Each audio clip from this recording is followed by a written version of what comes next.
I want to start with something simple. If you've ever treated a skin condition, gone through the process, done the treatments, used the products, stayed consistent, and then watched it come back, that's not random. That's not bad luck. That's not your skin being difficult. There's a reason it returns, and most of the time, that reason has very little to do with what was used to treat it. The issue is usually not the treatment. The issue is what was never assessed before the treatment started. What I want to do over the next 30 minutes is to walk you through a different way of thinking about the skin. Not a new product, not a new device, not a protocol. A different framework for understanding what the skin actually is, what it's responding to, and why the approach most people take is structurally incomplete. I want to be clear from the outset. This is not a critique of dermatology. I work alongside it. This is not a dismissal of established treatments. I use them. What this is, it's an explanation of why, for a significant portion of people, particularly those dealing with chronic, recurring, or treatment-resistant conditions, the current model is not asking the right questions. And if you're not asking the right questions, you'll keep arriving at the same incomplete answers. So let's start there. Here is something worth establishing early. Most skin treatments work. That is not the problem. Topical retinoids reduce acne. Antifungals clear seborrhoeic dermatitis. Laser fades pigmentation. Corticosteroids suppress inflammation. These outcomes are real. The evidence is documented. So when I say the current model is incomplete, I am not saying the treatments are ineffective. I am making a different point. The question is not whether a treatment works. The question is, what is it actually doing? Most standard skin treatments operate at the level of symptom suppression. They reduce what's visible. They interrupt the pathway producing the symptom. And in doing so, they often provide real, sometimes significant, relief. But suppression is not resolution. The standard model targets sebum, bacteria, and inflammation through retinoids, antibiotics, benzoyl peroxide. But if a patient cycles through multiple cycles of antibiotics and clears, and then it relapses within months, something was not resolved. Something driving the condition was never identified. For example, seborrhoeic dermatitis. Antifungals clear the yeast. The redness resolves. The flaking stops. The patient improves. Then 6 weeks later, it returns. Often in the same distribution, the same pattern. The treatment addressed the proliferation. It did not address the environment that permitted it. Example 3. Laser for pigmentation. Laser can be highly effective at reducing melanin deposits. But if its hormonal or inflammatory driver is still active, the pigmentation returns, in some cases within weeks. These treatments are not wrong. They are incomplete. There is a meaningful difference between those two things. Incomplete means the treatment is operating on the correct target, but not on the underlying cause of that target being activated in the first place. That distinction is the foundation of everything I'm going to cover today. To understand why skin conditions reoccur, you need to understand something about how the skin actually functions. Skin is not a standalone system. It's a biological boundary, an interface, that is continuously influenced by processes occurring beneath it and throughout the body. Most skincare, and even most clinical skin treatment, is designed around what is visible, the surface, the symptom. And that makes practical sense. What's visible is what the patient presents with. What's visible is what can be measured and treated directly. But here is the fundamental issue with that approach. Skin is an endpoint. It is not the origin. What manifests on the surface, the inflammation, the breakout, the pigment change, the barrier disruption, is the downstream expression of processes that originate elsewhere in the body. Think of it this way. If a warning light appears on a dashboard, you have two choices. You can cover the light, the warning disappears. The car feels fine. Or you can open the engine and understand what the light is actually signaling. Suppressing a skin symptom is structurally the same as covering the light. And we have built an entire industry around very sophisticated ways of covering the light and calling it treatment. Now, I want to be careful here. because this is not an argument against external treatment. External treatment has a genuine and necessary role. The skin barrier needs support. Repair processes need facilitation. Inflammation needs to be managed acutely. I'm not dismissing that. What I am pointing to is that the distinction between what I'd call the barrier and the driver. The barrier is the condition at the surface, what you can see and treat directly. The driver is the internal process that is producing or perpetuating that condition. Standard practice almost universally addresses the barrier. It does so very well, but it rarely investigates the driver. And for patients with acute, straightforward presentations, that may be entirely sufficient. But for patients with chronic conditions, recurring patterns, or presentations that resist treatment, the question of the driver is not optional. It is the central clinical question. What is making the skin behave this way? And where is that coming from? Let me now walk through the internal systems that drive skin behavior. I'm going to keep this conceptual rather than technical, but these ideas are important because they change how you read what you're looking at. When I talk about internal drivers of skin behavior, I'm referring to 4 broad domains. These are not independent. They interact, they amplify each other. But for clarity, I'll walk through them separately. Driver 1, the microbiome. Most people who have done any reading on skin health in recent years have encountered the term microbiome. What's worth understanding is that there are 2 relevant microbial ecosystems here: the gut microbiome and the skin microbiome, and they communicate. A 2022 systematic review published in Gut Microbes examined data across psoriasis, atopic dermatitis, acne, rosacea, and several other conditions, documented that disruptions to the gut microbial environment produce downstream immunological effects that manifest at the skin. The gut microbiome influences immune regulation, barrier permeability, and systemic inflammation. When that microbial environment is disrupted through medication exposure, dietary patterns, stress, or illness, those effects are not contained to the digestive tract. A 2021 review in Microorganisms documented the bidirectional relationship between gut dysbiosis and inflammatory skin conditions, describing the mechanisms through which the intestinal microbial shifts influence both immune activation and barrier integrity. The skin microbiome is its own ecosystem, home to hundreds of species that compete for resources, regulate surface pH, and modulate local immune responses.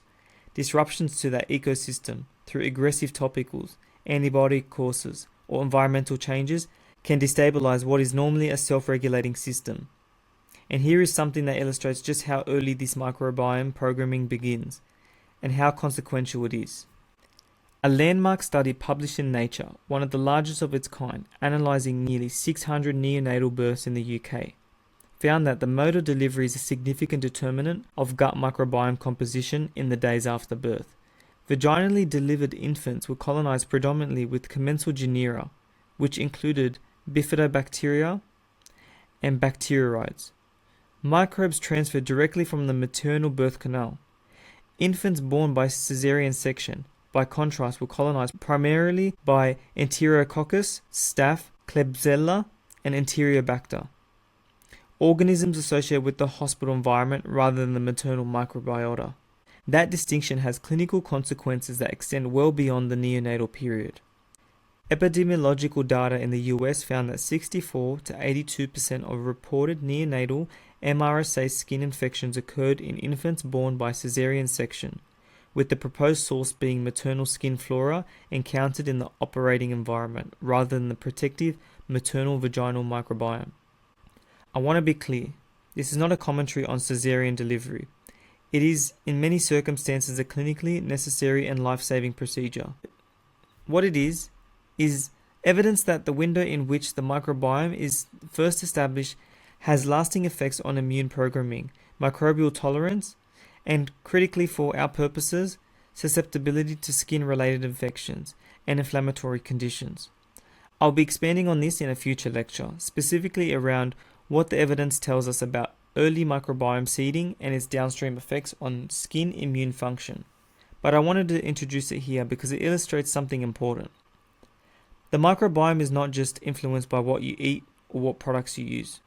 Its architecture begins at the moment of birth, and that architecture shapes how the immune system responds to the skin's microbial environment for years afterwards. Seborrhoeic dermatitis is simply not a yeast overgrowth.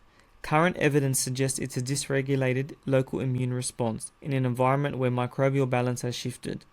The yeast is a participant, not necessarily the cause. A 2025 review in the International Journal of Molecular Sciences, specifically examining the immune-melasthesia relationship, found that immune dysregulation and skin barrier dysfunction are now considered central to the pathogenesis of seborrhoeic dermatitis, with melasthesia acting as a secondary catalyst rather than a primary cause. This is a significant shift in how this condition should be understood, and therefore treated. Driver 2. Hormonal signaling. Hormones have a direct and well-established effect on skin behavior. Androgens drive sebaceous activity. Estrogen influences collagen synthesis and barrier hydration. Cortisol, released under chronic stress, suppresses immune regulation and increases inflammatory signaling. Hormonal shifts across the menstrual cycle, postpartum period, and perimenopause produce predictable and often clinically unappreciated changes in skin presentation. Conditions like polycystic ovarian syndrome provide a useful illustration. Research on PCOS consistently demonstrates that elevated androgen levels combined with insulin resistance both increase sebum production and follicular hyperkeratinization, producing acne that is driven hormonally and metabolically, not primarily by bacteria. A patient presenting with a cyclical acne in a particular pattern is giving you clinical information. If the treatment being applied doesn't engage with the hormonal context producing that pattern, improvement will be temporary. And yet, in most skin consultations, hormonal status is not assessed, not referenced, not even asked about. The pattern of reoccurrence is not inconvenient. It is diagnostic. It tells you something about what's driving the condition if you're willing to look. Driver 3. Insulin resistance and metabolic health. Insulin resistance is one of those more clinically under-assessed contributors to skin conditions, particularly inflammatory acne and certain patterns of pigmentation and sebaceous dysregulation. A review published in PMC examined mechanisms by which hyperinsulinemia drives acne through stimulation of IGF-1 receptors, leading to an increased sebocyte proliferation, lipogenesis, and androgen synthesis, while simultaneously suppressing sex hormone binding globulin and increasing free androgen availability. That is a significant mechanism, and it's operating entirely beneath the surface, invisible to any topical assessment. A controlled clinical study measuring HOMA-IR scores found significantly higher insulin-resistant values in patients with moderate to severe acne compared to age and sex-matched controls without acne, suggesting that metabolic status is a clinically relevant variable in this population. What this means practically is this. You can clear an acne presentation with antibiotics. You can reduce the bacterial load and bring the inflammation under control. But if the metabolic driver, elevated insulin, androgen stimulation, sebaceous hyperactivity is still active, the condition will return. The antibiotic didn't fail. The assessment was incomplete. And yet metabolic status is almost never evaluated in a standard skin consultation, even in patients who have relapsed across multiple treatment courses. Driver 4. Immune dysregulation and chronic inflammation. Immune dysregulation sits behind a wide range of skin conditions: rosacea, eczema, psoriasis, seborrhoeic dermatitis, and certain presentations of acne among them. What makes this complex is that immune dysregulation is not a single identifiable thing.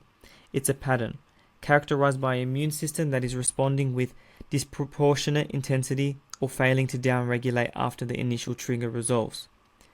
A 2025 systematic review and meta-analysis evaluating microbial interventions in atopic dermatitis and psoriasis confirmed that dysbiosis of the gut, skin microbiota operating through the gut-skin axis, generates inflammatory cascades that sustain skin disease activity. The drivers of this dysregulation can include gut permeability, chronic low-grade infection, food reactivity, stress load, or disrupted sleep architecture, none of which are assessed in a standard skin consult. And now I want to make a point that is central to everything I've described. Different skin conditions can look identical on the surface, but be driven by entirely different internal pathways. Two patients presenting with facial redness may require completely different approaches once you understand what is actually driving each presentation. This is why the same topical, the same protocol, produces a clear response in one patient and no meaningful improvement in another. It's not that the treatment doesn't work, it's that the driver differs. And a treatment that doesn't engage with the driver will always be limited in its durability. I want to briefly introduce a fifth driver, one I'll expand on considerably in a future lecture, but which belongs in this framework. We tend to think of skin health in terms of what we apply to it, the topicals, the actives, the barrier creams. There's an entire industry built around delivering ceramides, fatty acids and collagen precursors to the surface of the skin. But here is a question worth sitting with. If the skin cannot synthesize its own structural components because the dietary raw materials aren't available, what precisely is a topical ceramide doing?